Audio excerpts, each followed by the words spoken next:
Bayangkan sebuah kerajaan besar yang berdiri gagah di tanah Pasundan, Kerajaan Pajajaran.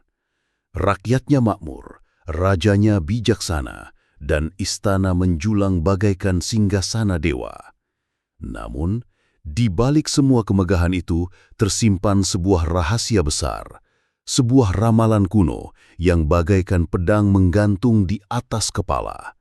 Ramalan itu berbunyi, hanya dengan pusaka sakti bernama Layung Kencana, kerajaan akan selamat dari kehancuran.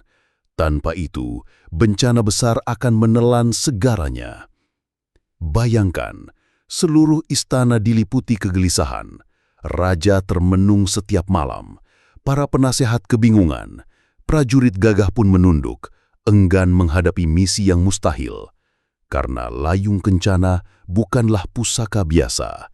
Ia tersimpan jauh di alam gaib, dijaga makhluk halus, raksasa, dan roh yang tak mengenal ampun. Siapa yang berani mencarinya? Siapa yang rela mempertaruhkan nyawa demi kerajaan? Di saat semua orang diliputi ketakutan, muncullah seorang pemuda, seorang pangeran dengan hati murni dan sorot mata tegas. Namanya Munding Laya Dikusuma.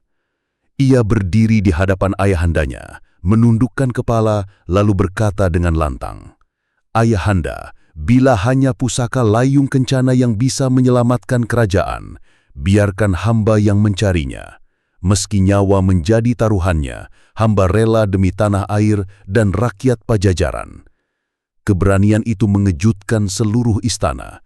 Namun dari sinilah dimulai sebuah perjalanan panjang, sebuah kisah epik tentang pengorbanan, keberanian, dan cinta tanah air. Bersiaplah, inilah cerita Munding Laya Dikusuma. Kerajaan Pajajaran terkenal makmur dan damai. Sawah hijau membentang, pasar ramai oleh pedagang, rakyat tersenyum bahagia. Namun, semua itu tidak bisa menutupi kekhawatiran sang raja. Ramalan leluhur yang diwariskan turun-temurun kini mulai terasa nyata. Gejala bencana sudah tampak. Langit sering mendung tanpa hujan. Ladang beberapa kali gagal panen. Hewan-hewan hutan turun ke desa mencari makan. Semua tanda itu membuat sang raja yakin hanya pusaka Layung Kencana yang bisa menyelamatkan kerajaan. Namun, siapa yang berani mencarinya? Tidak ada prajurit yang sanggup. Mereka mendengar cerita tentang makhluk gaib penjaga pusaka itu, raksasa hitam, ular naga, hingga roh yang bisa menyesatkan pikiran. Semua menolak dengan alasan yang masuk akal. Misi itu sama saja dengan bunuh diri. Dalam sidang kerajaan, suasana mencekam. Raja bertanya satu persatu kepada para panglima, namun semuanya menunduk, diam 1000 bahasa. Hingga akhirnya, suara muda yang lantang memecah keheningan. "Ayahanda, izinkan hamba yang berangkat." Semua mata menoleh. Munding Laya Dikusuma, pangeran muda yang dikenal gagah berani, berdiri dengan wajah tegas. Awalnya sang raja ragu. Bagaimana mungkin ia merelakan putra tercinta pergi ke tempat penuh bahaya? Namun ketulusan dan keberanian Munding Laya membuat raja luluh. Dengan berat hati, ia mengizinkan. Sejak saat itu, nama Munding Laya tidak hanya menjadi harapan keluarga kerajaan, tapi juga harapan seluruh rakyat Pajajaran. Perjalanan dimulai. Munding Laya Dikusuma melangkah seorang diri, hanya membawa keris pusaka dan doa restu dari ayahandanya. Ia menembus hutan lebat dengan pepohonan tinggi menjulang. Malam terasa panjang, angin berdesir membawa suara aneh yang membuat bulu kuduk merinding. Namun, Munding Laya terus berjalan tanpa gentar. Rintangan pertama muncul. Seekor harimau besar menghadangnya di tengah hutan. Matanya menyala, aumannya menggema. Munding Laya tidak panik. Dengan gerakan lincah, ia menundukkan hewan itu tanpa melukainya. Harimau akhirnya pergi, tunduk pada keberanian sang pangeran. Belum jauh berjalan, datang rintangan berikutnya. Raksasa hitam dengan tubuh sebesar pohon kelapa. Suaranya mengguncang bumi. "Siapa manusia berani memasuki wilayahku?" teriaknya. Pertarungan sengit pun terjadi. Raksasa menghantam tanah, membuat bumi bergetar. Munding Laya menangkis dengan keris pusaka, matanya tetap tenang. Pertarungan berlangsung lama, namun akhirnya Munding Laya berhasil menaklukkan raksasa. Bukannya dibunuh, ia malah mengampuninya. Sebaik-baiknya kekuatan adalah ketika digunakan untuk kebaikan, katanya. Raksasa terdiam, lalu bersujud. Ia memberi petunjuk jalan menuju pusaka layung kencana. "Ikuti cahaya bulan, engkau akan menemukan alam gaib yang menyimpan pusaka itu." Perjalanan semakin berat. Munding Laya harus melewati jurang dalam, menyeberangi sungai deras, dan menghadapi ujian batin. Ia diuji rasa lapar, haus, bahkan rasa takut yang menghantui pikirannya. Namun ia tetap teguh, karena yang ia perjuangkan bukan dirinya sendiri, melainkan rakyat dan kerajaan. Setelah perjalanan panjang penuh bahaya, akhirnya Munding Laya tiba di alam gaib. Sebuah tempat yang tak pernah dilihat manusia sebelumnya.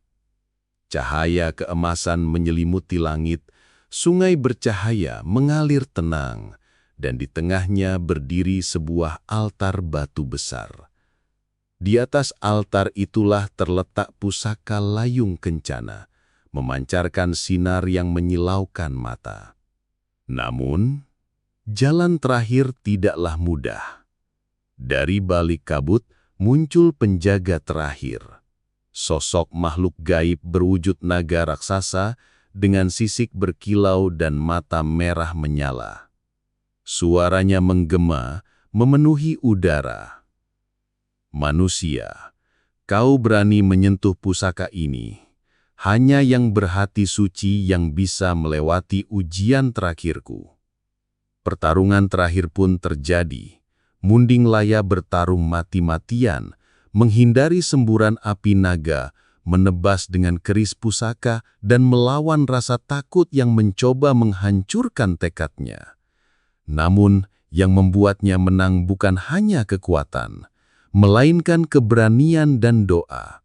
Ia memejamkan mata, berdoa tulus untuk rakyat dan kerajaannya. Saat itu juga keris pusakanya menyala, memantulkan cahaya emas yang mematahkan kekuatan naga.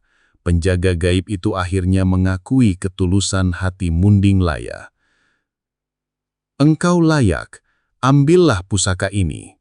Dengan penuh rasa syukur, Munding Laya menggenggam layung kencana.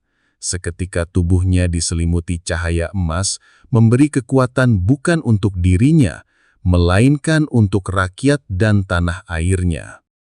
Munding Laya kembali ke Pajajaran.